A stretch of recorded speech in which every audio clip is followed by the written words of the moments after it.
Hi, you are watching Pinoy Scoop, your daily entertainment news channel in the Philippines.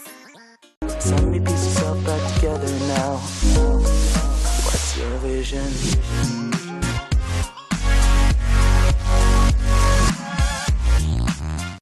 Alright, that's what I got. Woo! So imagine nyo, first time nila. Para masaya tayo lahat. Woo!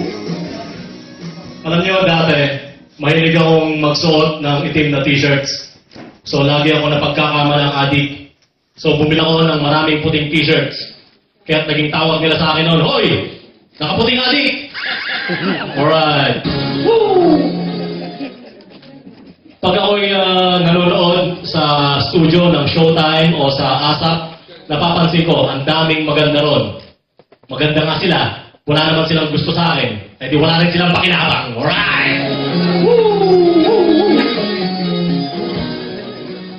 Nung nasunugan kami ng bahay noong 1995, hindi kami nagpanik.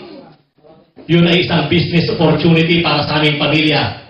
At natuto na rin kaming mag-repack ng uling. Alright!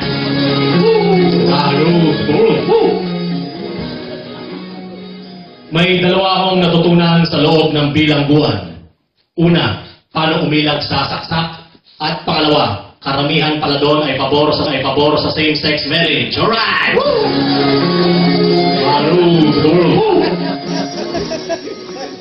Alam nyo, sa totoo lang, unti-unti na akong nai-inlove kay Roger.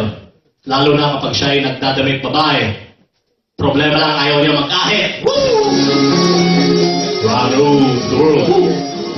Ako po ay 36 years old na. Hanggang ngayon ay single pa rin.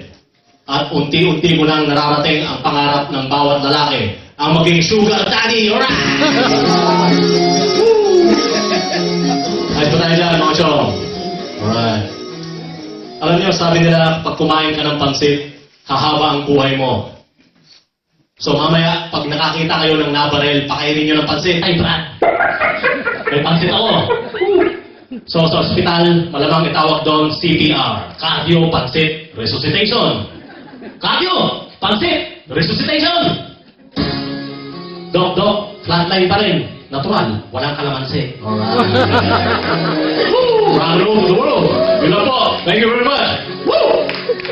Alright, palakpakan po natin ang ating unang Grand Champion of 41, Ryan Ram Sarita! Napanin kayo kapatid.